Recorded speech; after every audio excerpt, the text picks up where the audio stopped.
नमस्कार दंडौत बंदना अनक बार जाऊं वारे उठत बैठत सोवत जागत हे मन तुझे चितारे सुख दुख इस मन की बिरथा तुझ ही आगे सारे तू मेरे प्राणी आधारे परब जी तू मेरे प्राणी आधारे मेरे प्राणी आधारे परब जी तू मेरे प्राणी आधारे मेरे प्राणी आधारे परब जी तू मेरे प्राणी आधारे मेरे प्राणी आधारे परब जी तू मेरे प्राणी आधारे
मेरी कोट बल बुद्ध धन तुम्ही, तुम्ही मेरे परवारे, जो तुम करो सोई फल हमरे। एक नानक सुख चल नारे, परब जी तुम मेरे प्राणी अधारे, मेरे प्राणी अधारे, मेरे प्राणी अधारे।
ਲੱਖ 84 ਜੂਨ ਵਿੱਚੋਂ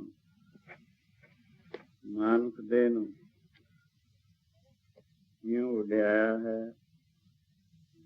ਜਿਵੇਂ 1/84 ਲੱਖ ਮਰੇ ਬੰਦਿਆਂ ਵਿੱਚੋਂ ਜਿਉਂਦੇ ਦੀ ਵਡਿਆਈ ਹੁੰਦੀ, ਜਾਂ 1/84 ਲੱਖ ਅਨਪੜ੍ਹਾਂ ਵਿੱਚ ਇੱਕ ਪੜ੍ਹੇ ਦੀ ਵਡਿਆਈ ਹੁੰਦੀ। ਇਸੀ ਤਰ੍ਹਾਂ 1/84 ਜੂਨ ਵਿੱਚੋਂ ਨਾਨਕ ਦੀ ਵਡਿਆਈ ਹੈ। 1/84 ਜੂਨ ਵਿੱਚ ਉੱਤਮ ਜਨਮ ਸਮਾਨ ਦੇ। ਇਸ ਧਰਤੀ ਪਰ ਤੇਰੀ ਸਿਕਦਾਰੀ, ਅਵਰ ਜੂਨ ਤੇਰੀ ਪਨਿਹਾਰੀ। 1/84 ਜੂਨ ਸਵਾਈ, ਮਾਨਸ ਪੁੱਤਰ ਦੀ ਵਡਿਆਈ। ਇਸ ਪੌੜੀ ਤੇ ਜੋ ਨਰ ਚੁਕੇ ਸੋ ਆਏ ਜਾਏ ਦੁੱਖ ਪਾਏਗਾ। ਮਨੁੱਖਾ ਦੇ 1/84 ਜੂਨ ਦਾ ਗੇੜਾ ਕੱਟ ਕੇ ਇਸ ਜੀਵ ਨੂੰ ਬੜਾ ਮੁਸ਼ਕਿਲ ਆਈ।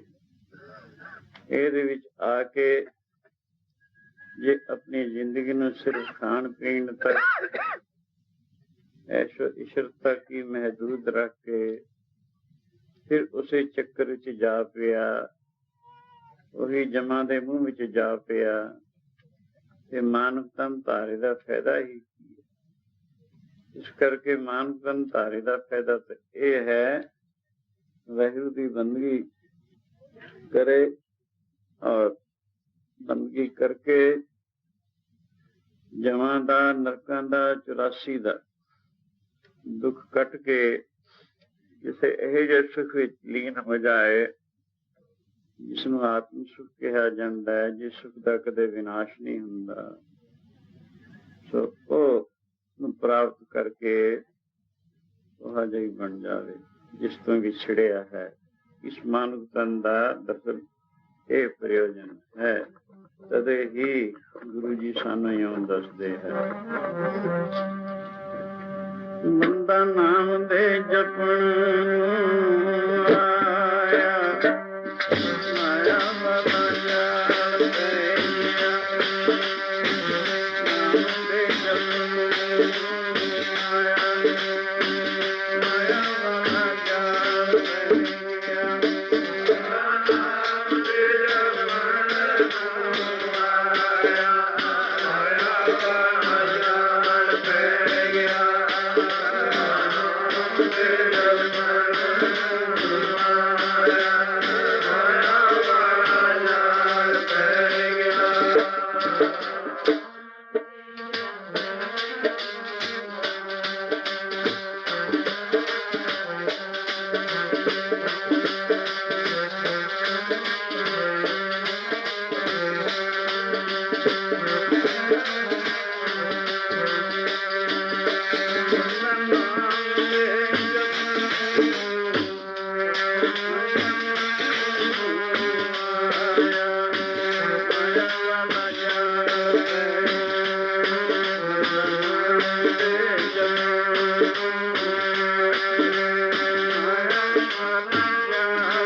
आपन तो एक कह को आया, जन्मत मोयो मोहनी माया। नानक तन धार के लक्ष राशि जोन दा गेड़ा कट के आया तो भजन करने वास्ते है, पर माया ने ਇਹੋ ਜਿਹਾ ਮੋਹਿਤ ਕਰ ਦਿੱਤਾ, ਅਸਲੀ ਫਰਜ਼ ਨੂੰ ਭੁੱਲ ਗਿਆ। ਜਿਵੇਂ ਜਾਦੂ ਦੇ ਅਸਰ ਦੇ ਹੇਠਾਂ ਆਇਆ ਇਨਸਾਨ ਕੁਛ ਦਾ ਕੁਛ ਹੀ ਸਮਝ ਬਹਿੰਦਾ ਹੈ।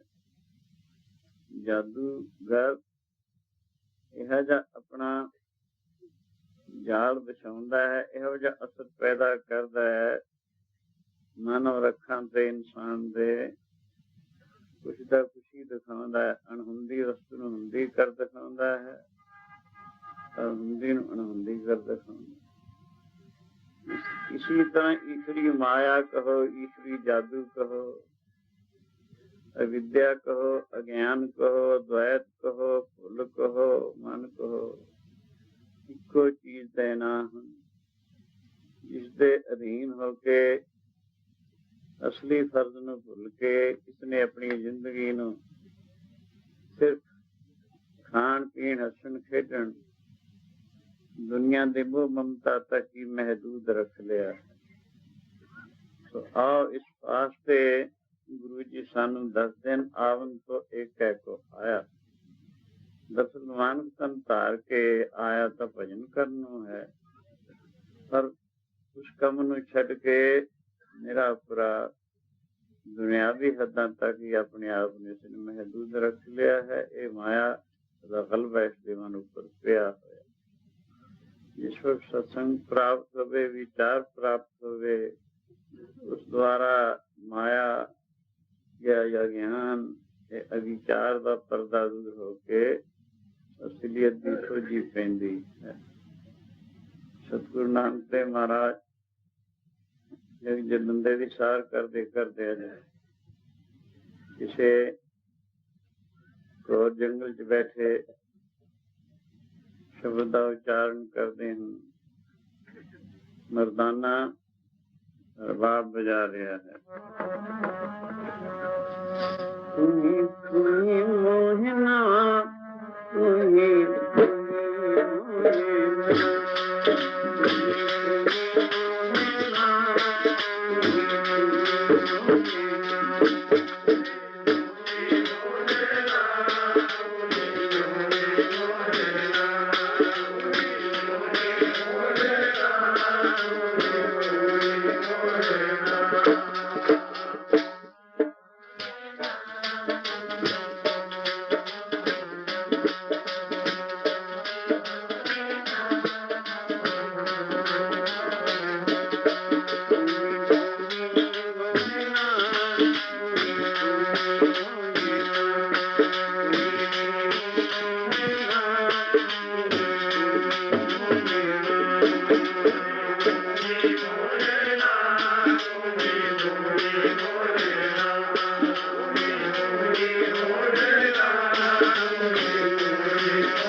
दिखायो लोहना अंतर बाहर कट कट कट कट ये तो ही मोह है ना।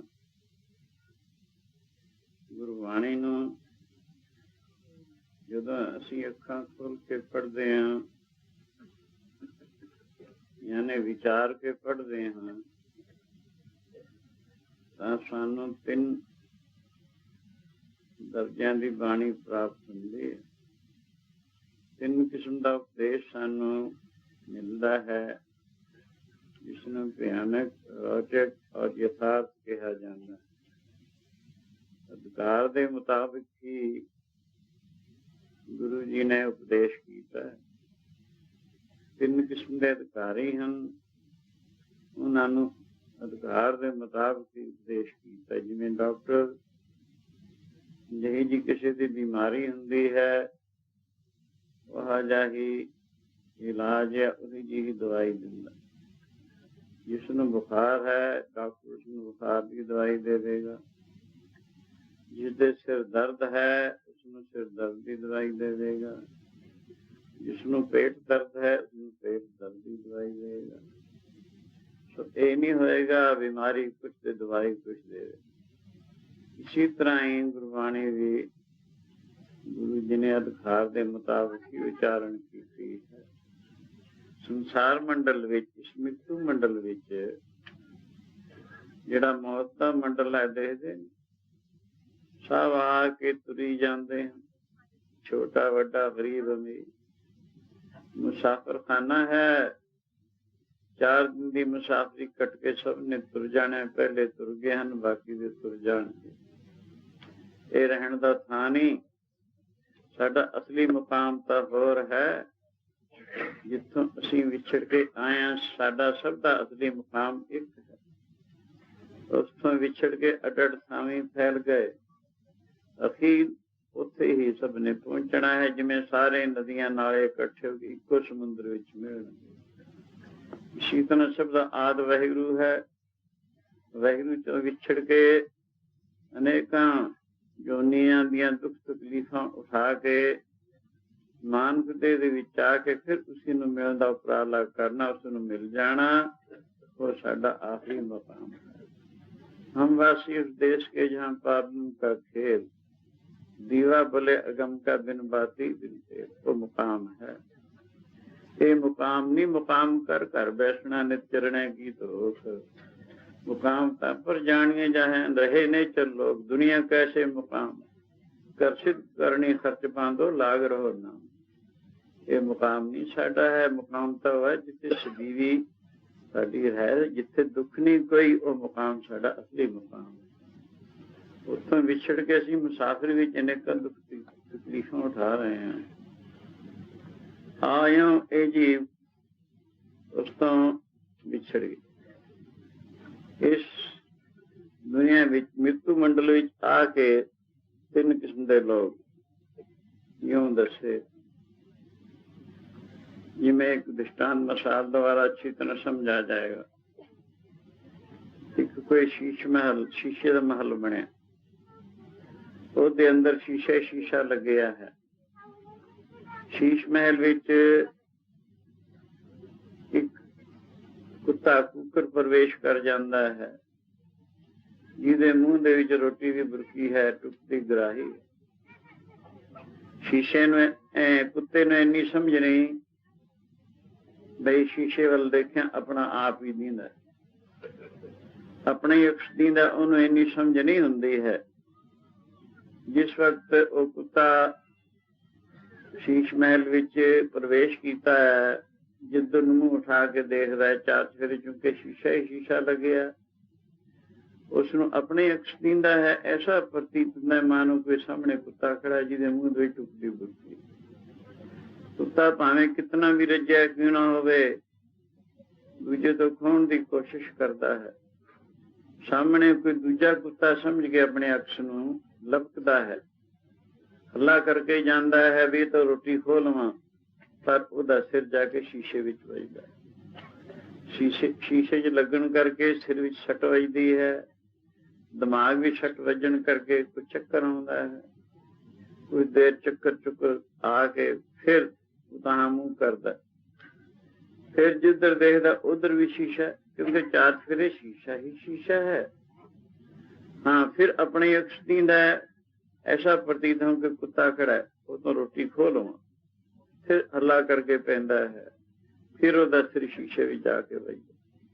यूं टक्करां मार मार के अपने आप को रोटी खाने दे वास्ते कुछ देर भी उत्थे ही प्राण दे दिंदा। उस कुकर की गति हुई है।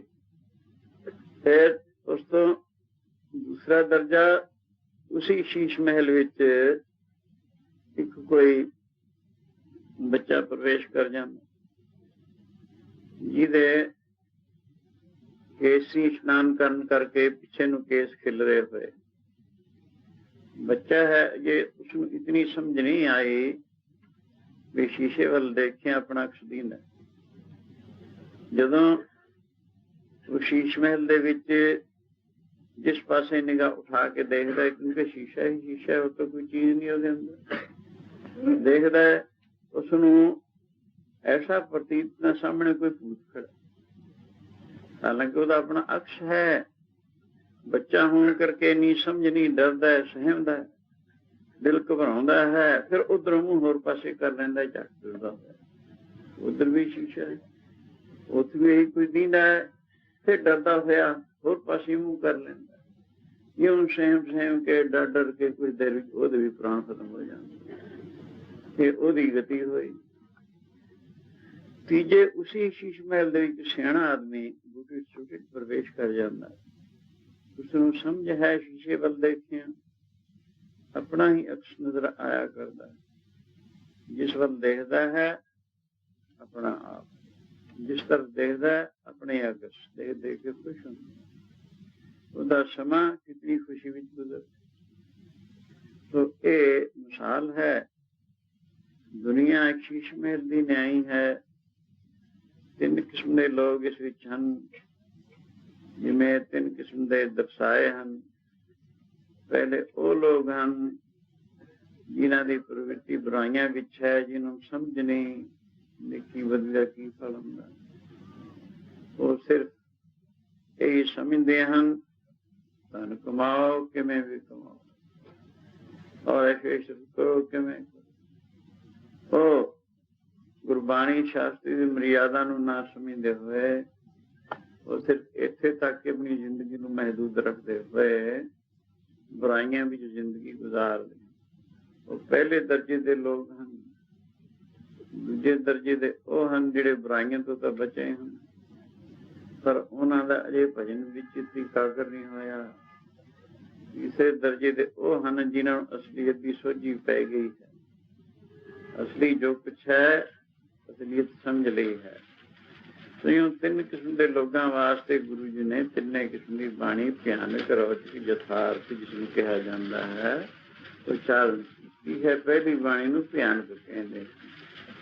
ਹਾਂ, ਬੁਰਾਈਆਂ ਤੋਂ ਜਿਵੇਂ ਡਾਕਟਰ ਮਰੀਜ਼ ਨੂੰ ਕਹਿੰਦਾ ਦੇ ਤੇਰੀ ਬਿਮਾਰੀ ਤਦ ਹਟੇਗੀ ਜੇ ਤੂੰ ਇਹ ਦਵਾਈ ਭਾਵੇਂ ਕੌੜੀ ਹੈ ਖਾਏਗਾ, ਔਰ ਫਿਰ अपना परहेज पूरा रखेगा। कौड़ा कसेड़ा खिचड़ी दलिया और हल्की चीज आदि खाएंगे, मन मर्जी का नहीं खाएंगे, फिर तब तेरी बीमारी हट जाएगी, सुखी हो जाएगा। अगर तू मन मर्जी करेगा दवाई तेन फायदा नहीं करेगी। इसी तरह पहले दर्जे के लोगों वास्ते भयानक बाणी गुरु जी ने उच्चारण की। जो लोग बुराइयां विच लगे हैं, जिन्होंने समझ नहीं है ਤੇ ਉਹ ਲੋਕ ਇਹੀ ਸਮਝਦੇ ਨੇ ਇਹ ਜਗ ਮਿੱਠ ਤੇ ਅਗਲੇ ਮਿੱਠਾ। ਉਹਨਾਂ ਵਾਸਤੇ ਗੁਰੂ ਜੀ ਨੇ ਭਿਆਨਕ ਬਾਣੀ ਉਚਾਰਨ ਕੀਤੀ, ਜਿਹਦੇ ਵਿੱਚ ਇਹੋ ਜਿਹੇ ਬਚਨ ਆਉਂਦੇ ਹਨ। ਰੱਬ ਲੇਖਾ ਮੰਗਦਾ ਨੀ ਜਿੰਦੇ ਜਪ ਨਾਮ ਪ੍ਰਸਾਦ ਮਸਾਲਾ।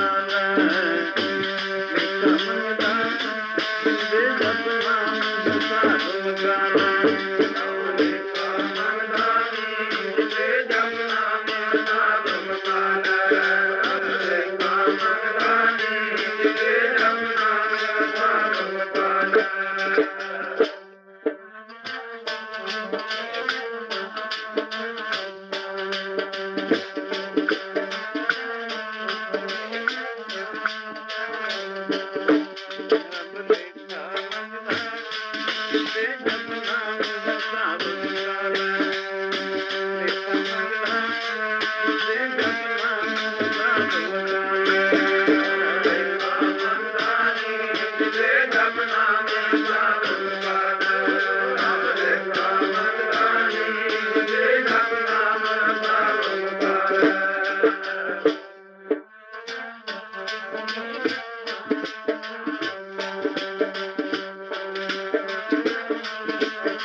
लेखा रब मंगेशिया बैठा कड बही, अजराइल फरेश्ता होसी आए तही, आवन डाण न सूझई पीड़ी गली पही, कूड़ न फुटे नानका ओढ़ सज।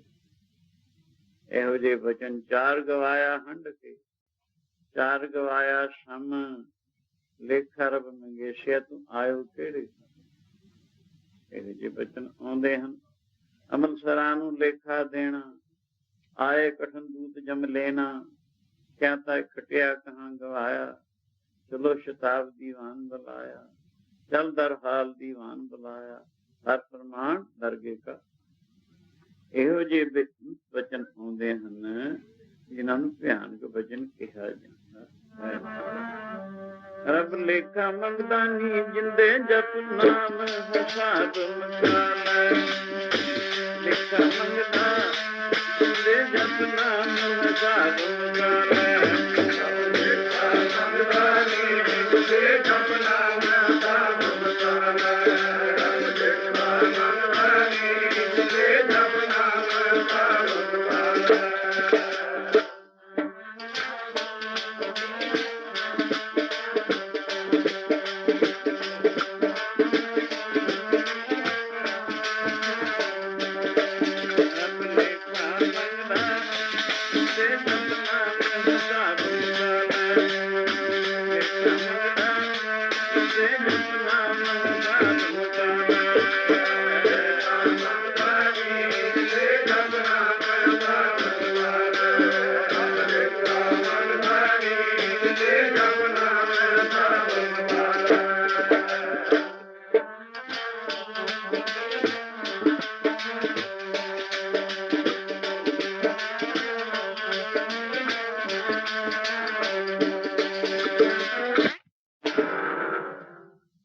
ਗੁਰੂ ਨਾਨਕ ਜੀ ਦੀ ਉਮਰ 6-7 ਸਾਲ ਦੀ ਹੋ ਗਈ।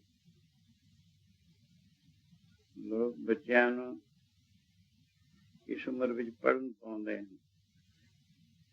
ਪਹਿਲੇ ਸਮੇਂ ਵਿੱਚ ਅੱਜ ਕੱਲ੍ਹ ਵਾਂਗੂ ਸਕੂਲ ਜਾਂ ਕਾਲਜ ਨਹੀਂ ਹੁੰਦੇ ਸੀ। ਅੱਜ ਕੱਲ੍ਹ ਵਰਗੀ ਵਿੱਦਿਆ ਨਹੀਂ ਹੁੰਦੀ ਸੀ। ਅੱਜ ਕੱਲ੍ਹ ਤਾਂ ਬਹੁਤ ਸਾਰੇ ਮਜ਼ਮੂਨ ਇਹੋ ਜਿਹੇ ਵੀ ਹੋ ਗਏ ਜਿਹੜੇ ਸਾਡੇ ਵਕਤ ਵਿੱਚ ਵੀ ਨਹੀਂ। ਪਹਿਲਾਂ ਤਾਂ ਹੋਰ ਕਿਸਮ ਦੀ ਵਿੱਦਿਆ ਹੁੰਦੀ ਸੀ,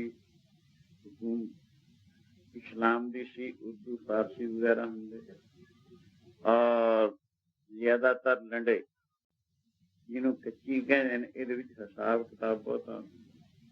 ਜਿਹੜੇ ਸ਼ਾਹੂਕਾਰ ਲੋਕ ਹੁੰਦੇ ਸਨ, ਜਿਹਦਾ ਸ਼ਾਹੂਕਾਰਾ ਚੱਲਦਾ ਹੁੰਦਾ, ਉਹਦੇ ਵਿੱਚ ਗਿਣਤੀ ਮਿਣਤੀ ਦਾ ਜਾਂ ਹਿਸਾਬ ਕਿਤਾਬ ਦਾ ਕੰਮ ਬਹੁਤ ਅੱਛੀ ਤਰ੍ਹਾਂ ਸੌਖਾ ਹੁੰਦਾ ਹੈ। ਆਪ ਜੀ ਨੂੰ, ਆਪ ਜੀ ਦੀ ਮਾਤਾ ਤ੍ਰਿਪਤਾ ਤੇ ਆਪ ਜੀ ਦੇ ਪਿਤਾ ਮਹਿਤਾ ਕਾਲੂ ਜੀ ਨੇ ਵਿਚਾਰ ਕੀਤੀ, 6-7 ਸਾਲ ਦਾ ਬੱਚਾ ਹੋ ਗਿਆ, ਇਹਨੂੰ ਗੋਪਾਲ ਪਾਦ ਦੇ ਪਾਸ ਪੜ੍ਹਨ ਪਾਈਏ, ਜਿਹੜਾ ਕੱਚੀ ਪੜ੍ਹਾਉਂਦਾ ਸੀ। ਕਿਉਂਕਿ ਸਾਡਾ ਪੁਸ਼ਤਾਂ ਤੋਂ ਪਟਵਾਰ ਦਾ ਕੰਮ ਚੱਲਿਆ, ਜਿਹਦੇ ਗਿਣਤੀ ਮਿਣਤੀ ਹਿਸਾਬ ਕਿਤਾਬ ਦੀ ਬੜੀ ਲੋੜ ਪੈਂਦੀ ਹੈ।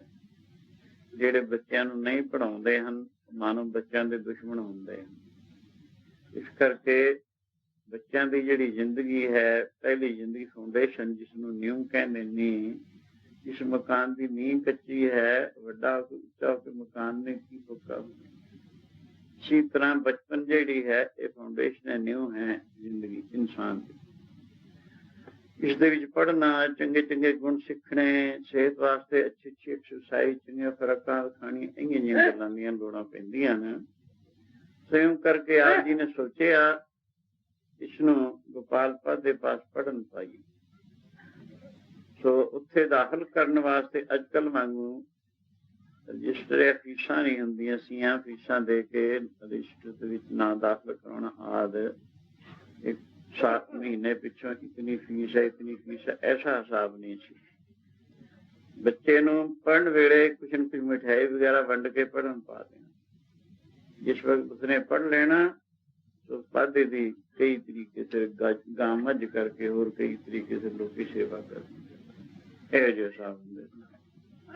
ਇਉਂ ਕਰਕੇ गुरु नानक जी ने उस वक्त ही माता जी ने स्नान वगैरह करवा के नवे वस्त्र पहना दिते, दूध आदि छका दिता और मेहता जी ने कुछ मिठाई ली रुमाल विच और कालू जी दी उंगली फड़ी जाते हैं गुरु नानक जी मदरसे नूं यानी पाठशाला नूं विद्याशाला नूं, जिथे गोपाल पादा बैठा होर बच्चों नूं कुछ पढ़ा रहा सी, उत्थे पहुंचे।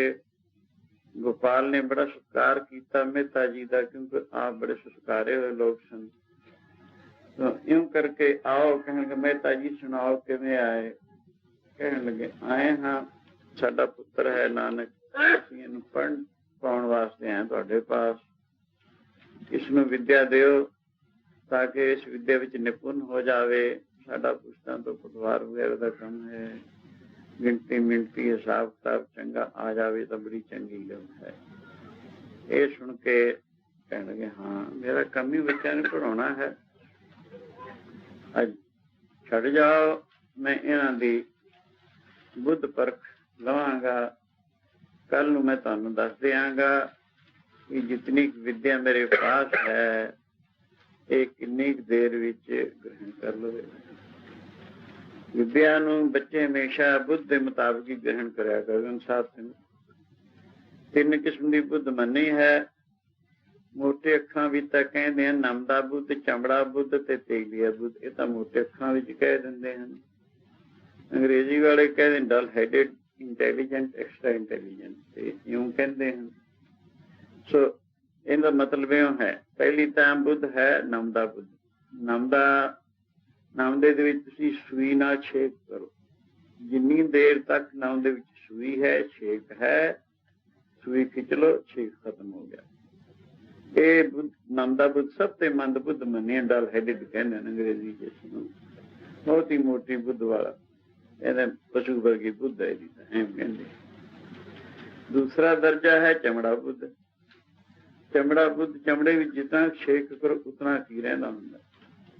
सो ये दूसरी बुद्ध है, इसमें इंटैलीजेंट कहते हैं अंग्रेजी। उस तो अगे एक है तेलिया बुद्ध। एक छिट्टा तेल का छप्पड़ ते या खूह ते छिट दो, सारे फैल जाएगा उसका तिरवा। यानी ऐसी तेज बुद्ध जिसमें एक्स्ट्रा इंटैलीजेंट कहने अंग्रेजी विच, यूं तीन किस्म की बुद्ध मनी हुई है। सो ये कहने लगा गोपाल पादा मेहता जी, अज मैं नानक दी बुद्ध परख लवांगा, कल नूं तुहानूं दस दियांगा जितनी मेरे पास विद्या है कितनी देर विच ग्रहण कर लवेगा। बहुत अच्छा। मिठाई मिठाई वंड के चले गए, यानी मानो दाखिल करा के चले गए। जो तरीका सी उस मौके बच्चों को दाखिल करवाने का पाठशाला उसके मुताबिक जो कुछ दसन यानी पादा दसे, मानो गुरु नानक जी पहले ही पढ़े पढ़ाए। गुरु सन उन्होंने पढ़ाने वाला कौन सी? एक मर्यादा पूरी करने वास्ते वालदैन जिन्हां दे मनां दे उपर अविद्या का पड़दा पिया सी, बड़ा पुत्री समझते सन, नहीं सी पता गुरु नानक कौन है। वो अपनी मर्यादा आम बच्चों वांगू जिवें लोग पूरी करना चाहते सन। तो इस करके खैर इधर पादा भी इसी तरह ही चाहता सी। पादे ने जिहड़ी गल दसनी पर मानो गुरु नानक जी पहले ही जानते सन। हैरान हो गया, ये सच गल है। एक्स्ट्रा इंटैलीजेंट सबसे अच्छा बुद्ध वाला बच्चा मने तो ये तो भी बहुत विशेषण जिहड़ी गल में दसना पहले ही जानते। इन्हों तो देर नहीं लगेगी, जितनी मेरे पास विद्या से चंद दिनों में ही ग्रहण कर लेंगे। ये कायदा हुंदा है उस्तादां दे पास, जदों कोई होशियार बच्चा आवे उन्होंने चित्त नूं बड़ी प्रसन्नता होया करती। जदों कोई मोटी मत वाला डल हेडिड आवे बड़ा दुख हुंदा, मत्था मार मार थक जाते, कुछ समझ ही नहीं आती, कुदरती गल। इउं करके बहुत खुश होया। अखीर शाम दे वक्त सारा दिन बच्चे पढ़ते होंगे, वक्त वेला नहीं सी हुंदा भी इन्ने बजे तक पढ़ना है, घंटियां बजनियां, ऐसा कुछ नहीं सी उदों। उस विद्या भी तो खास कर है ही कुछ नहीं सी। शाम नूं बच्चे घर गए, मिट्टी घटा लग्या है शरीर नूं, कपड़ियां नूं मिट्टी घटा लग्या है, क्यों बच्चों नूं खेल प्यारी हुंदी है।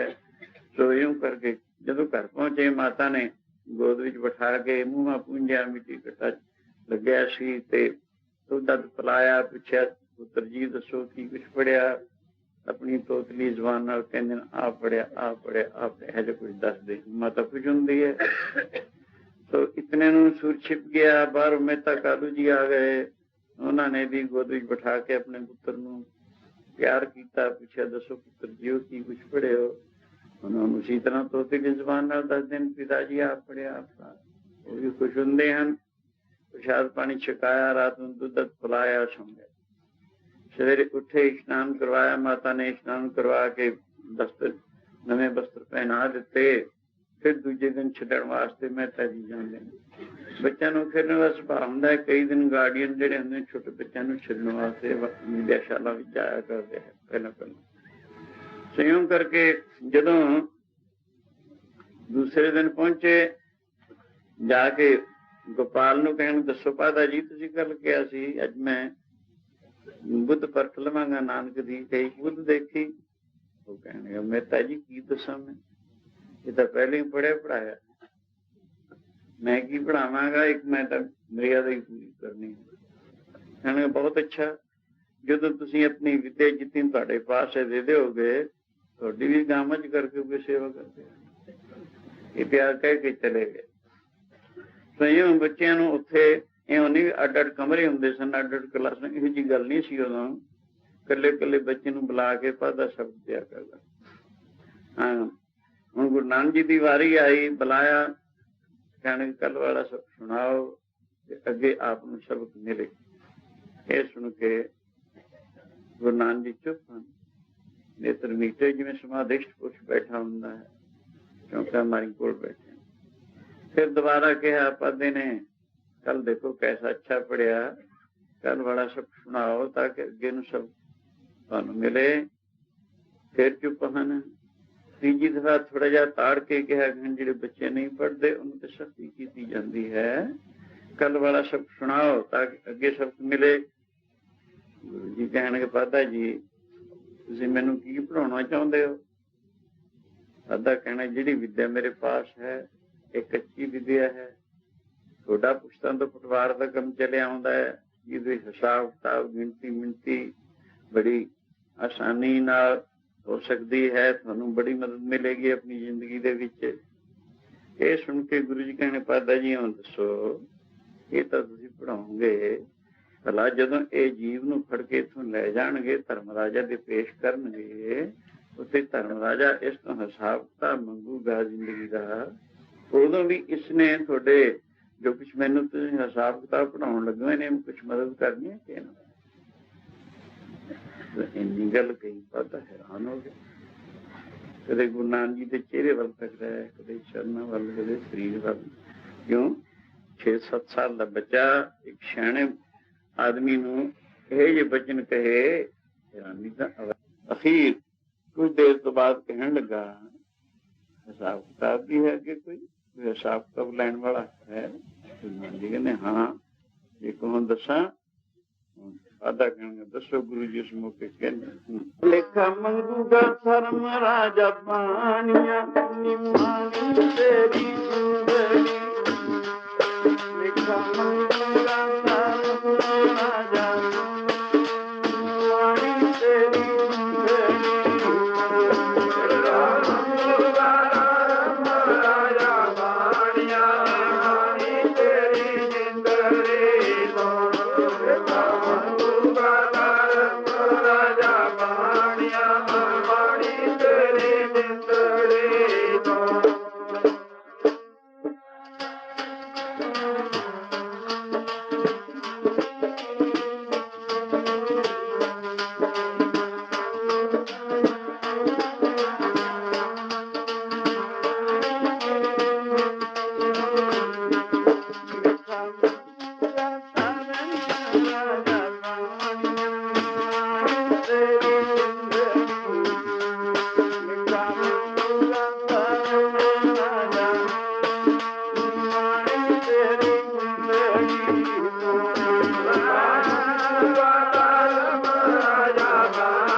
चले, यूं यूं औध विहानियां, पाप करेंदड़ सर पर मुठे, अजरा ईद फड़े फड़ उठे, दोजक पाए सिरजनहारे, लेखा मंगे बाणी। कोई मैजिस्ट्रेट है, बड़ा रिश्वतखोर है, वड्डी खोर है, जिसका धन तो बिना होर किसी वस्तु नाल प्रयोजनी, ना रब नूं मनदा है, ना अगे पाप पुन मनदा है, ना धर्म राजा नूं मनदा है, ना हिसाब किताब मनदा है। बस कहंदा जिन्नी माया इकट्ठी कर लिए कर ली, भावें एक नहीं भूला साथ इन्हें खाणियां दो रोटियां, तन ढकण नूं चाहीदा कपड़ा, ते रहण वास्ते एक मंजे दा चाहीदा थां, और थोड़ी बहुती क्रिया श्रिया वास्ते नहाउण धोण नूं जगह इहो जिहा कुछ इन्नी के दे शरीर निर्वाह वास्ते काफी है। बाकी तां जो कुछ है, जे ਇਹ ਕਰਦਾ ਵੀ ਇਹ ਨਾਜਾਇਜ਼ ਇਕੱਠਾ ਕਰਦਾ ਹੈ, ਤਰੀਕੇ ਸਿਰ ਜੋ ਕੁਛ ਹੈ ਆਪਣੇ ਹੱਕ ਦੇ ਨਾਲ ਤਾਂ ਕਰਨਾ ਬਣਦਾ ਹੀ। ਜਿਹੜਾ ਨਾਜਾਇਜ਼ ਕਰਦਾ ਹੈ ਉਹ ਦੇਣਦਾਰ ਬਣਦਾ ਹੈ। ਇਹ ਈਸ਼ਰੀ ਕਾਨੂੰਨ ਤੋਂ ਖਿਲਾਫ ਹੈ। ਖੈਰਿਓ ਇੱਥੇ 4 ਦਿਨ ਕੱਟ ਕੇ ਸਭ ਨੇ ਹੀ ਤੁਰ ਜਾਣਾ। ਗਰੀਬ ਹੈ, ਅਮੀਰ ਹੈ, ਰਾਜਾ ਹੈ, ਰਾਣਾ ਹੈ, ਪਾਪੀ ਹੈ, ਪੁੰਨੀ ਹੈ, ਧਰਮੀ ਹੈ, ਧਰਮੀ ਅੱਗੇ ਕਰਮਾਂ ਦਾ ਹਿਸਾਬ।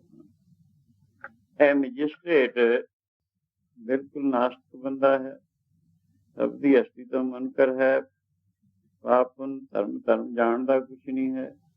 ਸੋ ਘਰਦਿਆਂ ਨਾਲ ਵੀ ਇਹਦਾ ਰਸੂਖ ਨਹੀਂ, ਹੋਰ ਤਾਂ ਕੀ ਦੂਜਿਆਂ ਨਾਲ ਤਾਂ ਕੀ ਹੋਣਾ। ਮੈਂ ਤੋਂ ਬਿਨਾਂ ਹੋਰ ਕਿਸੇ ਚੀਜ਼ ਨੂੰ ਚੰਗੀ ਸਮਝਦਾ ਹੀ ਨਹੀਂ।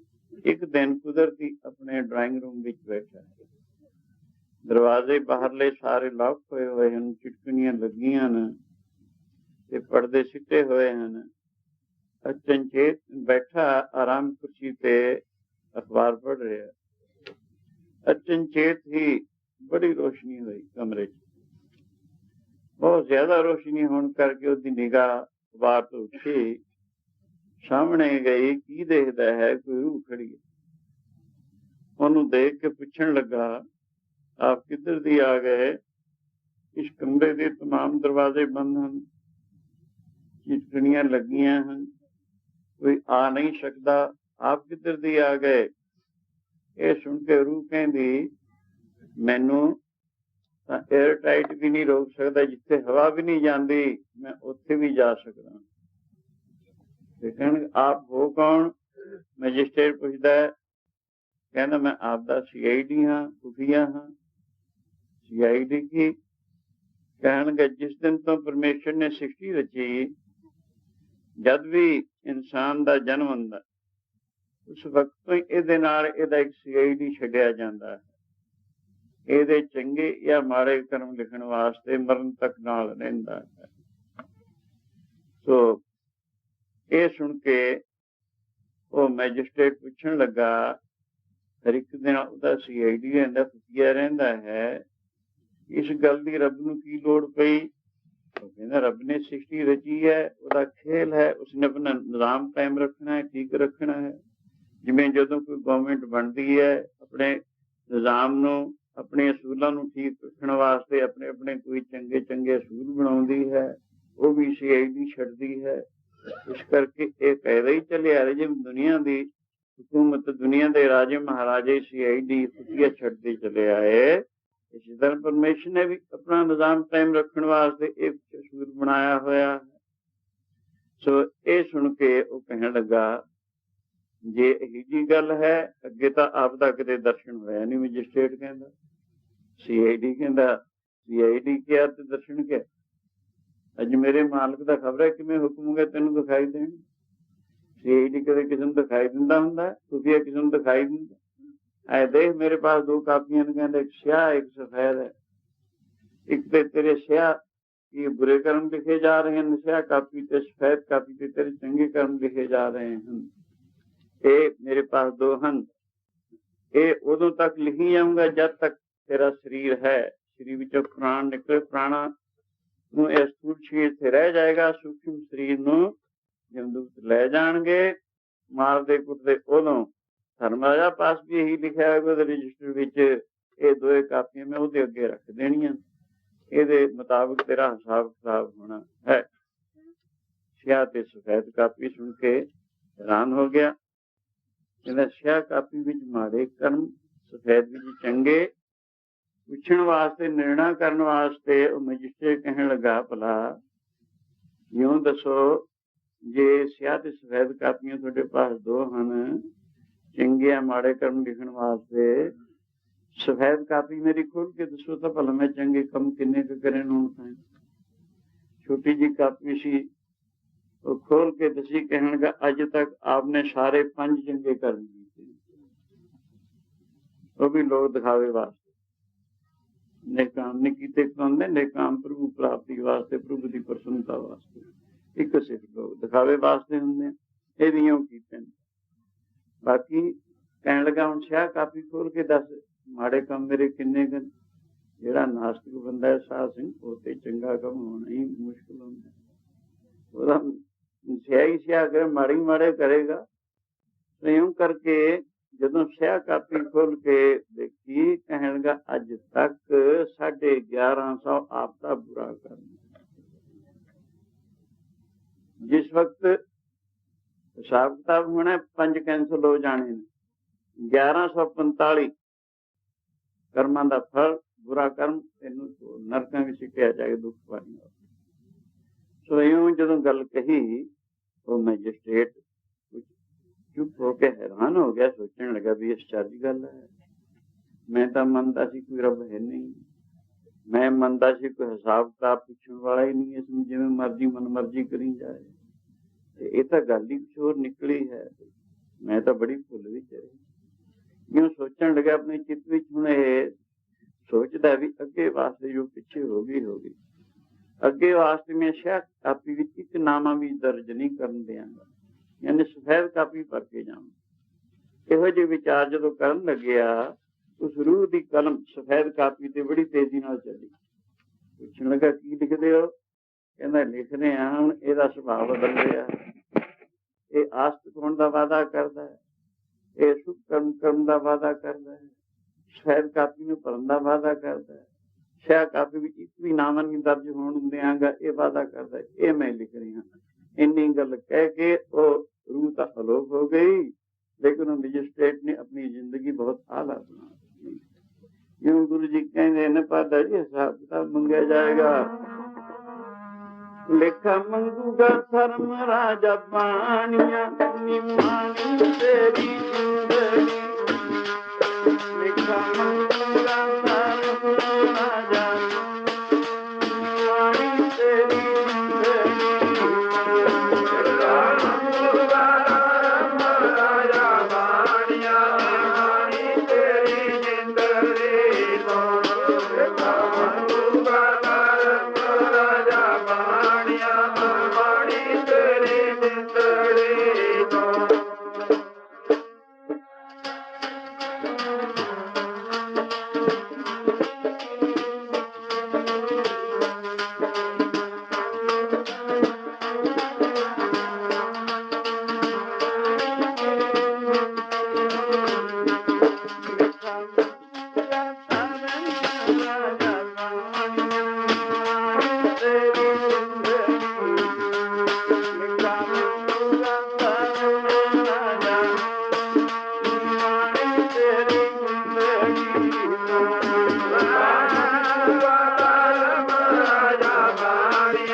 ਪਾਦਾ ਜੀ ਜਿਸ ਵਕਤ ਇਹਦੀ ਔਸ ਪੂਰੀ ਹੁੰਦੀ ਹੈ, 4 ਨਿਮਿਤ ਇਕੱਠੇ ਮਿਲ ਜਾਂਦੇ ਹਨ, ਅੰਨ ਜਲ ਮੁੱਕ ਜਾਂਦਾ, ਪ੍ਰਾਣ ਮੁੱਕ ਜਾਂਦੇ ਹਨ, वो जगह आ जाती है, वो बनत बन जाती बीमारी शस्त्र या कुछ हो।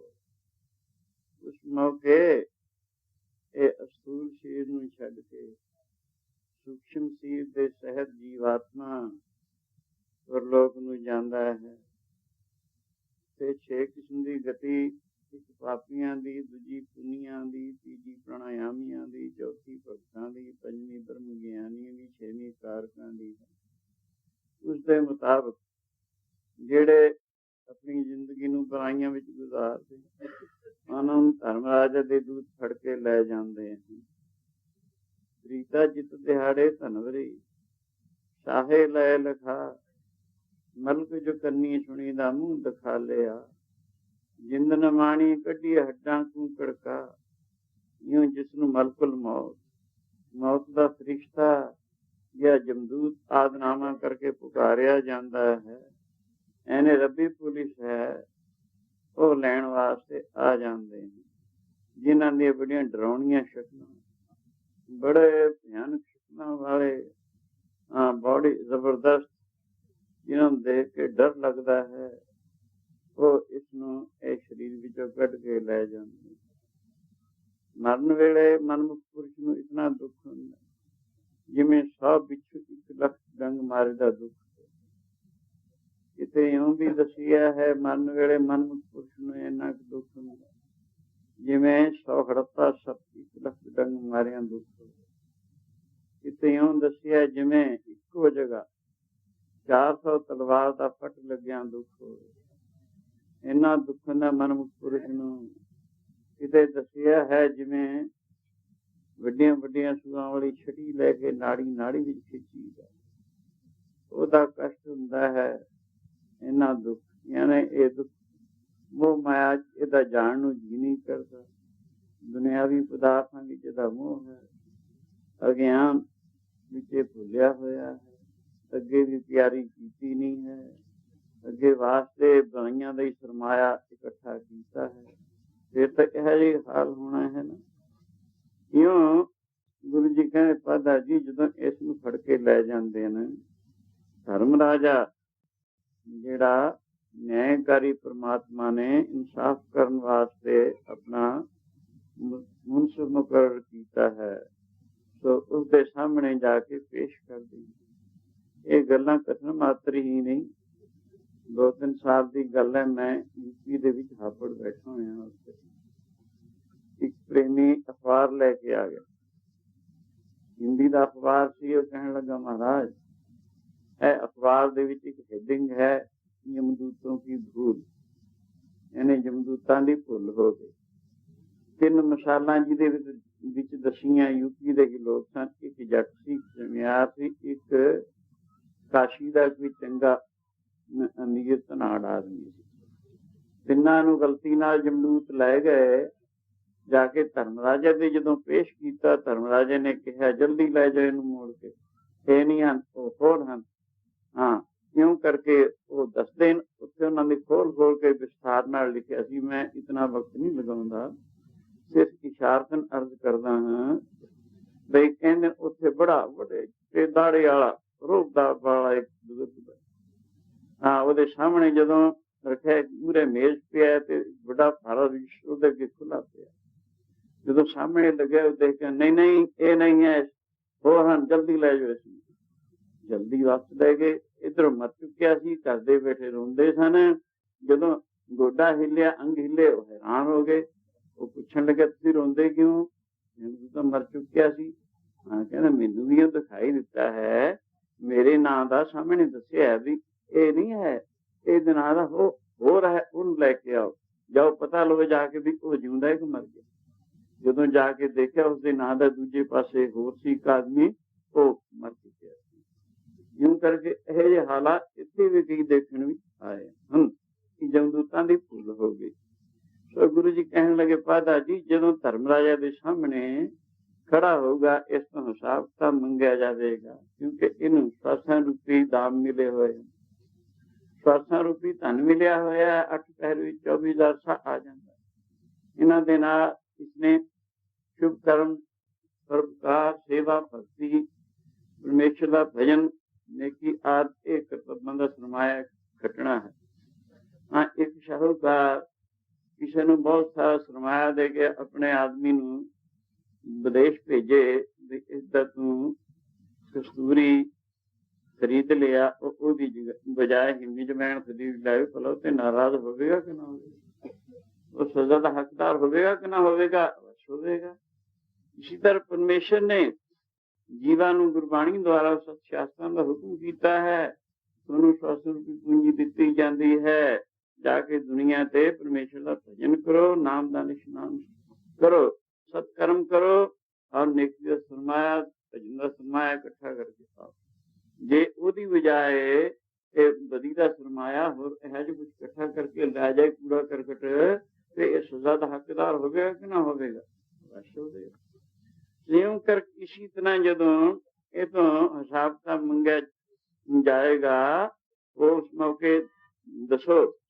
ਇਹ ਪਾਦੇ ਨੇ ਪੁੱਛਿਆ, ਭਲਾਇਓ ਦੱਸੋ ਪਾਦਾ ਜੀ, ਠੀਕ ਹੈ ਤਾਂ ਮੰਨ ਲਿਆ ਵੀ ਹਿਸਾਬ ਮੰਗਿਆ ਜਾਏਗਾ, ਤੇ ਉਸ ਮੌਕੇ ਮਦਦ ਕਿਹੜੀ ਚੀਜ਼ ਨੇ ਕਰਨੀ ਹੈ, ਇਹ ਵੀ ਕਿਰਪਾ ਕਰਕੇ ਦੱਸੋ। ਗੁਰੂ ਜੀ ਨੇ ਉਸ ਮੌਕੇ ਪਾਦੇ ਪੁੱਛਾ ਹੈ, ਇੱਕ ਐਸਾ ਸ਼ਬਦ ਉਚਾਰਨ ਕਰਕੇ ਦੱਸਿਆ, ਲਿਖਣਾ ਤੂੰ ਜਾਣ ਲੈ ਇਹੋ ਜਿਹਾ ਲੇਖਾ ਬਾਬਾ, ਲਿਖਣਾ ਤੂੰ ਜਾਣ ਲੈ ਇਹੋ ਜਿਹਾ ਲੇਖਾ ਬਾਬਾ, ਲਿਖਣਾ ਤੂੰ ਜਾਣ ਲੈ ਇਹੋ ਜਿਹਾ ਲੇਖਾ ਬਾਬਾ, ਲਿਖਣਾ ਤੂੰ ਜਾਣ ਲੈ ਇਹੋ ਜਿਹਾ ਲੇਖਾ ਬਾਬਾ।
ਦੇ ਪੁਰਖ ਹੈ, ਉਸਦੇ ਸਵਾਲ ਦਾ ਜਵਾਬ ਦਿੰਦੇ ਹੋਏ ਇਹ ਸ਼ਬਦ ਉਚਾਰਨ ਕਰਦੇ ਹਨ, ਜਾਲ ਮੋਏ ਕਸਮਸ ਕਰ, ਮਤ ਕਾਗਦ ਕਰ ਸਾਰ, ਕਲਮ ਭਾਉ ਕਰ ਚਿਤ ਲਿਖਾਰੀ, ਗੁਰ ਪੁੱਛ ਲਿਖ ਵਿਚਾਰ, ਲਿਖ ਨਾਮ ਸਾਲਾਹ ਲਿਖ, ਲਿਖ ਅੰਤ ਨ ਪਾਰਾਵਾ।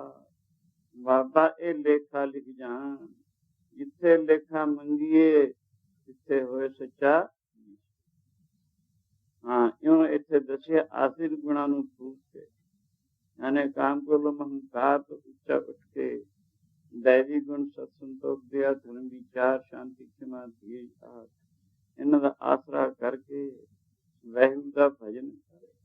ਵਾਹਿਗੁਰੂ ਕਿਹਾ ਜਾਏ ਜਿਹਦਾ ਅੰਤ ਵਾਰ ਅੱਜ ਤੱਕ ਕਿਸੇ ਨੇ ਪਾਇਆ ਹੀ ਨਹੀਂ। ਜਦੋਂ ਇਉਂ ਕਰੇਗਾ ਤਾਂ ਦਰਗਾਹ ਦੇ ਵਿੱਚ ਇਸ ਲੇਖੇ ਨੇ तेरी मदद करनी। जिथे लेखा मंगे तिथे होए सच्चा, ये तेरा मददगार होवेगा। लिखना तो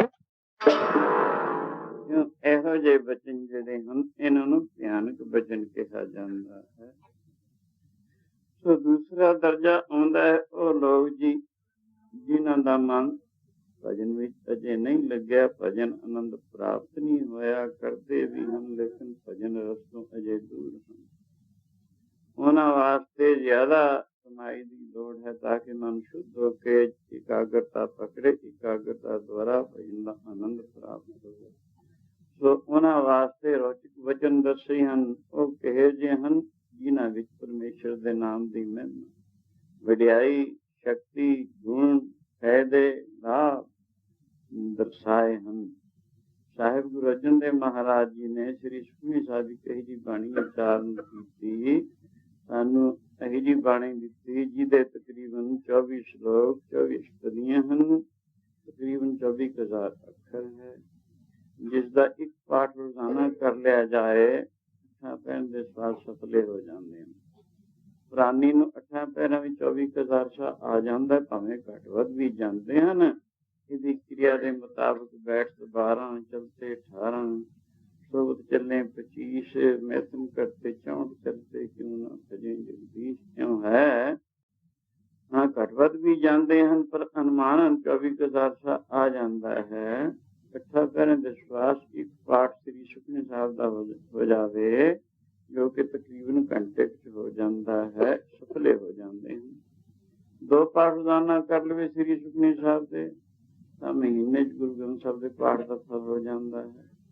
इस दे अनुसार चलिया जीवन मुक्त वधे मुक्त मिलती है।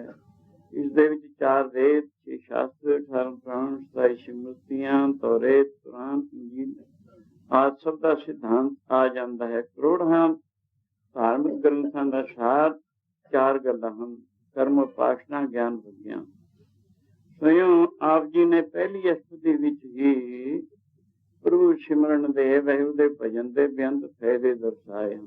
कली कली पंक्ति विच दस्या कि प्रभु सिमरन दा आ लाभ है, प्रभु सिमरन दी आ शक्ति है, प्रभु दे सिमरन दे ए गुण हैं, प्रभु सिमरन विच आ बरकतां बेअंत दस्या है। तो गुरु अर्जन देव महाराज ने एक थां यूं भी होर खोल के दस्या है।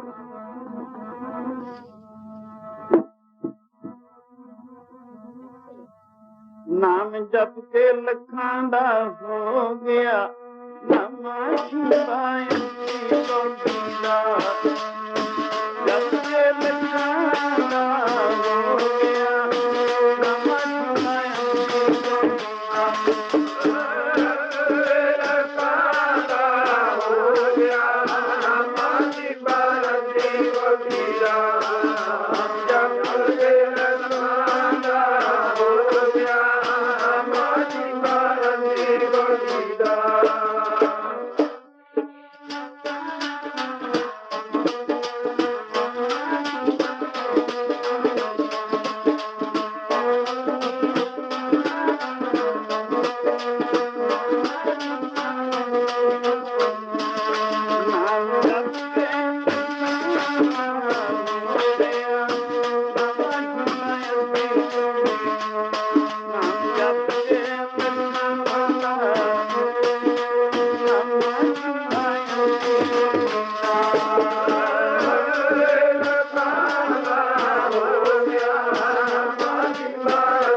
जे किसी सियाने आदमी नूं कहो देखो जी ਇਹਦੇ ਵਿੱਚ ਕਿੱਡਾ ਵੱਡਾ ਬਹੁਤਾ ਦਰਖਤ ਹੈ। ਉਹ ਮੰਨ ਲਵੇਗਾ ਵੀ ਹੈ, ਭਾਵੇਂ ਉਦੋਂ ਦੀਂਦਾ ਨਹੀਂ ਹੁੰਦਾ ਪਰ ਉਹਦੇ ਵਿੱਚ ਹੁੰਦਾ। ਜਦੋਂ ਉਹਨੂੰ ਜ਼ਮੀਨ ਵਿੱਚ ਗੱਡੀਏ ਹੌਲੀ ਹੌਲੀ ਉਗਦਾ ਹੈ, ਉਹਦੀ ਪਰਵਰਿਸ਼ ਹੁੰਦੀ ਹੈ, ਪਾਣੀ ਦਿੱਤਾ ਜਾਂਦਾ ਹੈ, ਸੁੱਕਣ ਤੋਂ ਬਚਾਈਂਦਾ, ਹੋਰ ਜਾਨਵਰ ਆਦਿ ਖਾ ਜਾਏ ਉਹ ਤੋਂ ਬਚਾਈਂਦਾ ਹੈ। ਕੁਝ ਦੇਰ ਦੇ ਵਿੱਚ ਕਿੱਡਾ ਵੱਡਾ ਬਹੁਤਾ ਦਰਖਤ ਪੈਦਾ ਹੋ। ਪਹਿਲਾਂ ਵੀ ਉਹ ਛੋਟੇ ਜਿਹੇ ਖਸਖਸ ਦੇ ਦਾਣੇ ਜਿੰਨਾ ਵੀ ਹੁੰਦਾ ਹੈ ਉਹਦੇ ਵਿੱਚ ਉਹ ਬਰੋਟਾ ਸੀਗਾ। ਇਸੇ ਤਰ੍ਹਾਂ ਹੀ ਹਰ ਇਨਸਾਨ ਦੇ ਅੰਦਰ ਵਾਹਿਗੁਰੂ ਸ੍ਰਿਸ਼ਟੀ ਦਾ ਕਰਤਾ ਹਰਤਾ ਧਰਤਾ ਔਰ ਉਸਦੀਆਂ ਸ਼ਕਤੀਆਂ ਕਿਉਂ ਛੁਪੀਆਂ ਹੋਈਆਂ ਹਨ। ਜਿਵੇਂ ਬੀਜ ਦੇ ਅੰਦਰ ਐਡਾ ਵੱਡਾ ਬੋਹੜ ਦਾ ਦਰਖਤ ਛੁਪਿਆ ਹੁੰਦਾ ਔਰ ਪ੍ਰਗਟ ਕਦ ਹੁੰਦੀਆਂ ਹਨ। ਜਿਵੇਂ ਉਹ ਬੀਜ ਵਿੱਚੋਂ ਬੋਹੜ ਦਾ ਦਰਖਤ ਪ੍ਰਗਟ ਕਦ ਹੁੰਦਾ ਹੈ, ਸੁਣੀਏ ਤੁਸੀਂ। ਹੁਣ ਬੀਜੀਏ ਜ਼ਮੀਨ ਵਿੱਚ, ਹੌਲੀ ਹੌਲੀ ਵੱਧਦਾ ਉਹਦੀ ਪਰਵਰਿਸ਼ ਹੋਵੇ ਤਾਂ ਕੁਝ ਸਾਲਾਂ ਵਿੱਚ ਕਿਤਨਾ ਵੱਡਾ ਹੋ ਜਾਂਦਾ। ਇਸੇ ਤਰ੍ਹਾਂ ਉਹ ਵਾਹਿਗੁਰੂ ਤੇ ਉਹਦੀਆਂ ਸ਼ਕਤੀਆਂ ਪ੍ਰਗਟ ਹੁੰਦੀਆਂ ਹਰ ਇਨਸਾਨ ਦੇ ਅੰਦਰ ਜੇ ਵਸਦਾ ਹੈ ਤਾਂ ਦੱਸਦੇ ਹਨ ਉਹਦਾ ਨਾਮ ਜਪ ਕੇ ਉਹਦੀਆਂ ਸ਼ਕਤੀਆਂ ਪ੍ਰਗਟ ਹੁੰਦੀਆਂ। ਪ੍ਰਭ ਕੇ ਸਿਮਰਨ ਹਰਿ ਸਿੱਧ ਨਾਮ ਨਿਧ, ਪ੍ਰਭ ਕੇ ਸਿਮਰਨ ਗਿਆਨ ਧਿਆਨ ਸਭ ਕੁਝ ਪੈਦਾ ਹੁੰਦਾ। ਇਸੇ ਤਰ੍ਹਾਂ ਇਹਨਾਂ ਭਗਤਾਂ ਦਾ ਜ਼ਿਕਰ ਆਉਂਦਾ ਹੈ। ਗੋਬਿੰਦ ਗੋਬਿੰਦ ਗੋਬਿੰਦ ਸਿੰਘ ਨਾਮ ਦਿਓ ਮਨ ਲੀਣਾ, ਆੜ ਦਾਮ ਕੋ ਛੀਪਰੋ ਹੋਇਓ ਲਾਖੀ, ਗੁਣਾ ਤਣਾ ਤਿਆਗ ਕੇ ਪ੍ਰੀਤ ਚਰਨ ਕਬੀਰਾ, ਨੀਚ ਕੁਲਾ ਜਲਾਹਿਰੋ ਭਇਓ ਗੁਣੀ ਗਹੀਰਾ। ਰਵਿਦਾਸ ਧੁੰਤਾ ਢੋਰ ਨੀਤ ਤਿਨ ਤਿਆਗੀ ਮਾਇਆ, ਪ੍ਰਗਟ ਹੋਇਆ ਸਾਧ ਸਿੰਘ ਹਰ ਦਰਸ਼ਨ ਪਾਇਆ। ਸੈਨ ਨਾਈ ਬੁਤਕਾਰਿਆ ਉਹ ਘਰ ਘਰ ਸੁਣਿਆ, ਹਿਰਦੇ ਵਸਿਆ ਪਾਵਮ ਭਗਤਾਂ ਮੈਂ ਗਣਿਆ। ਇਹ ਬਿਦ ਸੁਣ ਕੇ ਜਾਟਰੋ ਉਸ ਭਗਤੀ ਲਾਗਾ, ਮਿਲੇ ਪੁੱਤਕ ਗੁਸਾਈਆਂ ਸੰਨਾ। ਉਸ ਸਮੇਂ ਦੇ ਵਿੱਚ ਜਾਤਾਂ ਪਾਤਾਂ ਦਾ ਬਹੁਤ ਰਿਵਾਜ ਹੁੰਦਾ ਸੀ। ਬ੍ਰਾਹਮਣ ਲੋਕ ਦੂਜਿਆਂ ਨੂੰ ਅੱਗੇ ਆਉਣ ਨਹੀਂ ਸਨ ਦਿੰਦੇ। ਉਹ ਕਹਿੰਦੇ ਭਗਤੀ ਤਾਂ ਸਾਡੇ ਵਾਸਤੇ ਹੀ ਮਖਸੂਸ ਹੈ। ਪਰ ਸਾਧ ਸਿੰਘ ਗੁਰੂ ਜੀ ਕਹਿਣਗੇ ਐਸਾ ਨਹੀਂ, ਜਿਹੜਾ ਵੀ ਕੋਈ ਵਾਹਿਗੁਰੂ ਦੀ ਭਗਤੀ ਕਰੇ ਉਹੀ ਵਾਹਿਗੁਰੂ ਦੀ ਭਗਤੀ ਤੋਂ ਫੈਜ਼ਯਾਬ ਹੋ ਜਾਂਦਾ ਹੈ, ਲਾਭ ਉਸ ਨੂੰ ਲਾਭ ਪ੍ਰਾਪਤ ਹੋ ਜਾਂਦਾ ਹੈ। ਇਹ ਨਾਮਦੇਵ ਛੀਂਬਾ ਸੀ, ਕਬੀਰ ਜਲਾਹਾ ਸੀ, ਰਵਿਦਾਸ ਜਮਾਰ ਸੀ ਔਰ ਸੈਨ ਨਾਈ ਸੀ, ਧੰਨਾ ਜੱਟ ਸੀ। ਜਿਨ੍ਹਾਂ ਭਗਤੀ ਕੀਤੀ ਅੱਜ ਅਮਰ ਤੇ ਅਟਲ ਹਨ, ਫੁੱਲਾਂ ਤਰੀਆਂ ਉਹਨਾਂ ਦੇ ਨਾਲ ਪਤਾ ਨਹੀਂ ਕਿੰਨੇ ਜੀਵਾਂ ਦਾ ਉਧਾਰ ਹੋਇਆ, ਲੱਖਾਂ ਕਰੋੜਾਂ ਦਾ ਇੱਕ ਦੇ ਨਾਲ ਉਧਾਰ ਹੋਇਆ। ਇਸ ਕਰਕੇ ਦੱਸਦੇ ਹਨ ਵਾਵਾ ਵਾਵਾ ਜੀ ਦਾ ਪੁੱਤਰ ਤੱਕ ਮਿਲਿਆ, ਵਾਵਾ ਵਾਵਾ ਜੀ ਦਾ ਪੁੱਤਰ ਤੱਕ ਮਿਲਿਆ, ਵਾਵਾ ਵਾਵਾ ਜੀ ਦਾ ਪੁੱਤਰ ਤੱਕ ਮਿਲਿਆ, ਵਾਵਾ ਵਾਵਾ ਜੀ ਦਾ ਪੁੱਤਰ ਤੱਕ ਮਿਲਿਆ।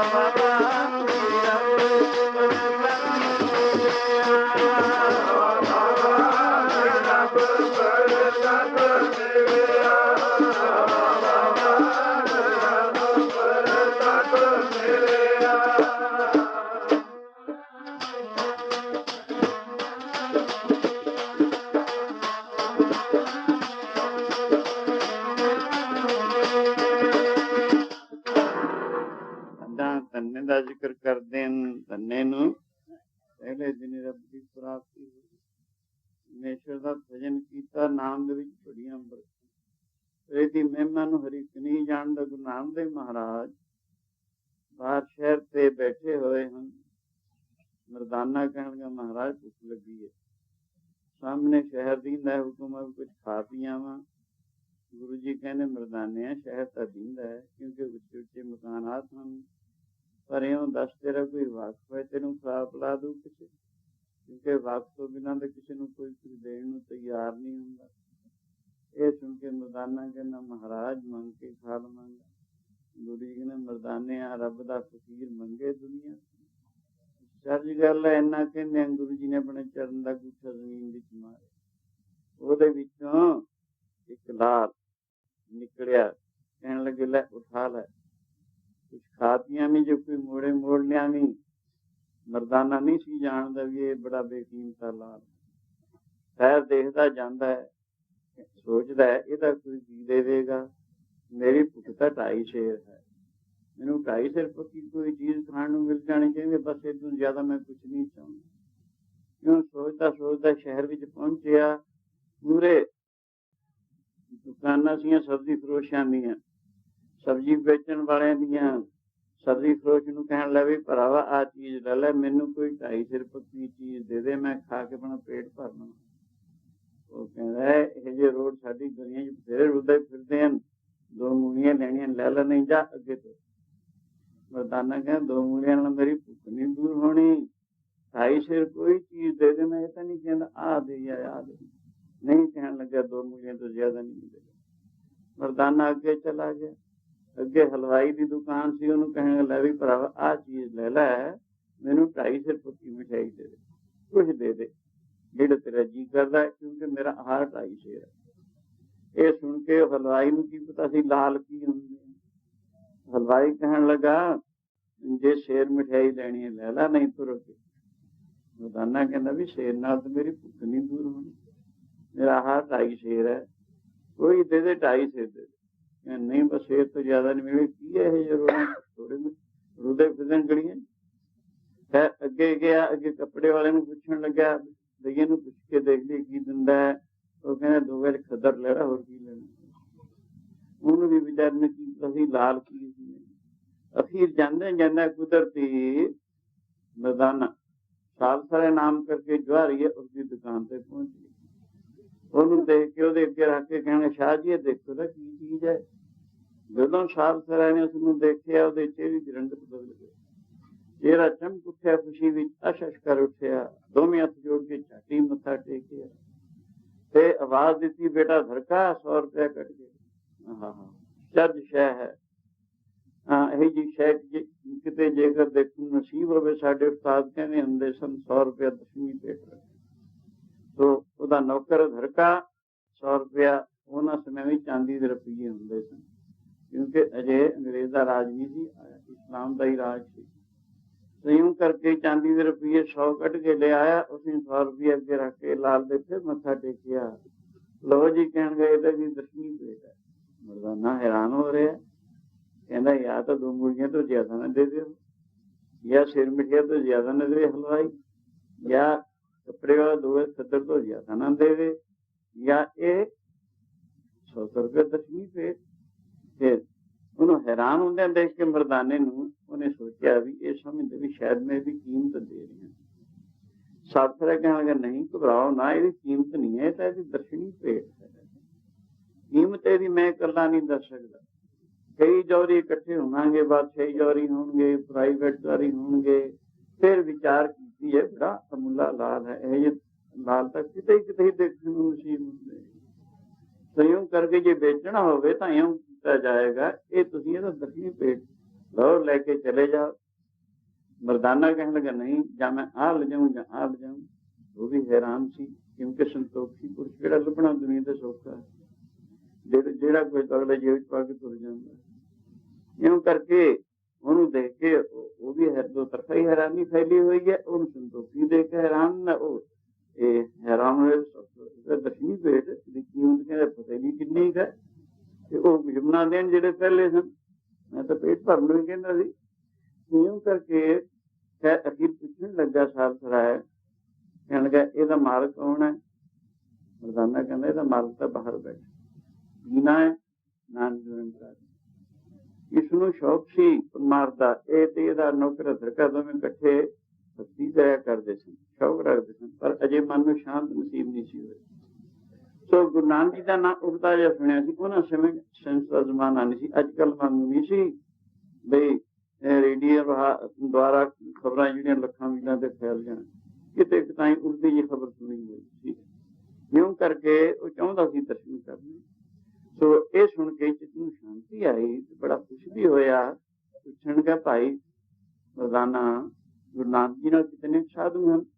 ਮਰਦਾਨਾ ਕਹਿਣ ਲੱਗਾ ਜੀ ਕਿਤੇ ਕਿਤੇ ਤਾਂ ਸੈਂਕੜੇ ਹੋ ਜਾਂਦੀਆਂ ਨੇ, ਪਰ ਮੈਂ ਤੇ ਬਾਲਾ ਤਾਂ ਹਮੇਸ਼ਾ ਹੀ ਨਾਲ ਰਹਿੰਦੇ ਹਾਂ। ਹੁਣ ਭਾਈ ਬਾਲਾ ਮੇਰੇ ਪਾਸ ਹੈ, ਮੈਨੂੰ ਭੁੱਖ ਲੱਗੀ ਸੀ ਤੇ ਖਾਣ ਪੀਣ ਆ ਗਿਆ ਜੀ। ਇਉਂ ਕਰਕੇ ਕਹਿਣ ਲੱਗਾ ਤੁਸੀਂ ਚੱਲੋ, ਮੈਂ ਹੁਣੇ ਭੋਜਨ ਲੈ ਕੇ ਆਉਣਾ, ਮੈਂ ਵੀ ਦਰਸ਼ਨ ਕਰਨੇ ਚਾਹੁੰਦਾ। ਤੁਹਾਡਾ ਮਾਲਕ ਤੁਹਾਡੇ ਤੇ ਨਾਰਾਜ਼ ਨਹੀਂ ਹੋਏਗਾ, ਦੋ ਚੀਜ਼ਾਂ ਲੈ ਚਲੋ, ਬਲਕਿ ਖੁਸ਼ ਹੋਵੇਗਾ। ਜਿਹੜੀ ਚੀਜ਼ ਜਿਤਨੇ ਸਤਿਕਾਰ ਦੇ ਲਾਇਕ ਹੁੰਦੀ ਹੈ, ਅਗਰ ਉਤਨਾ ਸਤਿਕਾਰ ਉਸਦਾ ਨਾ ਕੀਤਾ ਜਾਏ ਤਾਂ ਉਹਦੇ ਨਾਲ ਮਨੋਂ ਬੇਇਨਸਾਫੀ ਹੁੰਦੀ ਹੈ। ਇਸ ਕਰਕੇ ਤੁਸੀਂ ਲੈ ਚਲੋ ਦੋਵੇਂ ਚੀਜ਼ਾਂ। ਮਰਦਾਨਾ ਦੋਵੇਂ ਚੀਜ਼ਾਂ ਲਿਆ ਕੇ ਗੁਰੂ ਦੇ ਅੱਗੇ ਰੱਖ ਦਿੰਦਾ ਹੈ। ਗੁਰੂ ਜੀ ਖਾਸ ਤੌਰ ਤੇ ਕਹਿੰਦੇ ਮਰਦਾਨੇ ਬੜਾ ਲੋਭੀ, ਉਹ ਨਾਲੇ ਆ ਗਿਆ ਅੱਗੋਂ ਮਰਦਾਨਾ ਕਹਿੰਦਾ ਗਰੀਬਾ ਤੇਰੀਆਂ ਤੂੰ ਜਾਣੀ, ਜਾਂ ਤਾਂ ਸਬਜ਼ੀ ਫਰੂਟ 2 ਮੂਲੀਆਂ ਤੋਂ ਜ਼ਿਆਦਾ ਨਾ ਦੇ, ਮੈਂ 2.5 ਤੇਰੀ ਮੰਗਦਾ ਸੀ, ਜਾਂ ਹਲਵਾਈ ਸ਼ੇਰ ਮਿਠਾਈ ਤੋਂ ਜ਼ਿਆਦਾ ਨਾ ਦੇ, ਜਾਂ ਕੱਪੜੇ ਵਾਲਾ 2 ਖੱਦਰ ਤੋਂ ਜ਼ਿਆਦਾ ਨਾ ਦੇਵੇ, ਜਾਂ 100 ਰੁਪਏ ਦਰਸ਼ਨ ਦੇ। ਗੁਰੂ ਜੀ ਕਹਿੰਦੇ ਹਾਂ ਭਾਈ ਮਰਦਾਨੇ ਦਾਲਾਂ ਦੀ ਸਾਰ ਨੂੰ ਜੋੜੀ ਕੀ ਜਾਣਦੀ, ਦੂਜੇ ਹਲਵਾਈ ਕੀ ਜਾਣੇ ਤੇ ਸਬਜ਼ੀ ਫਰੋਸ਼ ਕੀ ਜਾਣੇ, ਕੱਪੜੇ ਵਾਲਾ ਕੀ ਜਾਣੇ, ਲਾਲ ਕੀ ਹੁੰਦੇ ਹਨ। ਜਿਹੜੇ ਕੌਡੀਆਂ ਖਰੀਦਣ ਵਾਲੇ ਲਾਲਾਂ ਦੀ ਸਾਰ ਜਾਣਦੇ, ਕੌਡੀਆਂ ਖਰੀਦਣ ਲਾਲਾਂ ਦੀ ਸਾਰ ਜਾਣਦੇ,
ਸਬਜ਼ੀਆਂ ਖਰੀਦਣ ਵਾਲੇ ਗੁਰੂ ਜੀ ਕਹਿੰਦੇ ਮਰਦਾਨਿਆਂ, ਕੀ ਜਾਣੇ ਵਿਚਾਰਾ ਸਬਜ਼ੀ ਫਰੋਸ਼ ਕੀ ਹੁੰਦੇ ਨੇ ਲਾਲ, ਕੀ ਜਾਣੇ ਹਲਵਾਈ ਲਾਲਾਂ ਦੀ ਸਾਰ ਨੂੰ, ਕੱਪੜੇ ਵਾਲਾ ਵੀ ਕੀ ਜਾਣੇ। ਪਰ ਜਦੋਂ ਜੌਹਰੀ ਦੇ ਸਾਹਮਣੇ ਆਇਆ, ਉਹਦੀ ਅੱਖ ਦੇ ਸਾਹਮਣੇ ਆਇਆ, ਝਾਤੀ ਪਰਖ ਲਿਆ। ਕਿਉਂ ਲਾਲਾਂ ਦੀ ਸਾਰ ਨੂੰ ਜੌਹਰੀ ਹੀ ਜਾਣਦੇ ਹਨ। ਹਾਂ, ਇਸ ਕਰਕੇ ਜਿਵੇਂ ਲਾਲਾਂ ਦੀ ਸਾਰ ਨੂੰ ਜੌਹਰੀ ਜਾਣਦੇ ਹਨ, ਇਸੀ ਤਰ੍ਹਾਂ ਪਰਮੇਸ਼ਰ ਦੇ ਨਾਮ ਦੀ ਸਾਰ ਨੂੰ ਪਰਮੇਸ਼ਰ ਦੇ ਪਿਆਰੇ ਹੀ ਜਾਣਦੇ ਹਨ, ਦੂਸਰੇ ਲੋਕ ਨਹੀਂ ਜਾਣਦੇ। ਮਹਿਮਾ ਹਰ ਨਾਮ ਦੀ ਸੰਤਾਂ ਦੇ ਹਿਰਦੇ, ਮਹਿਮਾ ਹਰ ਨਾਮ ਦੀ ਸੰਤਾਂ ਦੇ ਮਹਿਮਾ ਹਰ ਨਾਮ ਦੀ ਸੰਤਾਂ ਦੇ ਹਿਰਦੇ ਵੱਜਦੀ, ਮਹਿਮਾ ਹਰ ਨਾਮ ਦੀ ਸੰਤਾਂ ਦੇ ਹਿਰਦੇ ਵੱਜਦੀ।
ਜਿਵੇਂ ਹੀਰੇ ਲਾਲ ਜਵਾਹਰਾਤ ਨੂੰ ਜਵਾਰੀ ਦੀ ਅੱਖ ਹੀ ਪਛਾਣਦੀ ਹੈ, ਹੋਰ ਨਹੀਂ ਪਛਾਣ ਸਕਦੇ। ਇਸੀ ਤਰ੍ਹਾਂ ਵਾਹਿਗੁਰੂ ਦੇ ਨਾਮ ਦੀ ਮਹਿਮਾ ਨੂੰ ਵਾਹਿਗੁਰੂ ਦੇ ਪਿਆਰੇ ਜਾਣਦੇ। ਪੁੱਛੋ ਭਗਤ ਨਾਮਦੇਵ ਤੋਂ, ਪੁੱਛੋ ਭਗਤ ਕਬੀਰ ਤੋਂ, ਪੁੱਛੋ ਭਗਤ ਰਵਿਦਾਸ ਤੋਂ, ਪੁੱਛੋ ਭਗਤ ਸੈਨ ਜੀ ਤੋਂ, ਪੁੱਛੋ ਭਗਤ ਧੰਨੇ ਤੋਂ, ਜਾਂ ਹੋਰ ਸੰਤ ਮਹਾਂਪੁਰਖ ਜਿਨ੍ਹਾਂ ਨਾਮ ਅਭਿਆਸ ਦੀ ਕਮਾਈ ਕੀਤੀ, ਨਾਮ ਅਭਿਆਸ ਦੀ ਕਮਾਈ ਕਰਕੇ ਨਾਮ ਦੀਆਂ ਬੇਅੰਤ ਬਰਕਤਾਂ ਕਰਕੇ ਫੈਜ਼ਯਾਬ ਹੋਏ, ਉਹਨਾਂ ਤੋਂ ਪੁੱਛੋ ਪਰਮੇਸ਼ਰ ਦੇ ਨਾਮ ਦੀ ਮਹਿਮਾ।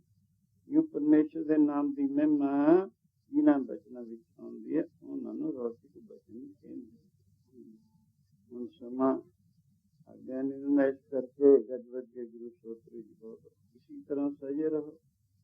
ਉਸ ਤੋਂ ਬਾਅਦ ਅਰਦਾਸ ਤੋਂ ਬਾਅਦ ਹੁਕਮਨਾਮਾ ਸੁਣ ਕੇ ਤੂੰ ਚਾਲੇ ਪਾਉਣ ਦੀ ਖੇਚਲ ਕਰੋ।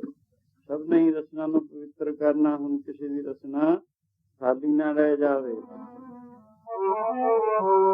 ਮਨ ਹੈ ਮਨ ਹੈ ਮਨ ਹੈ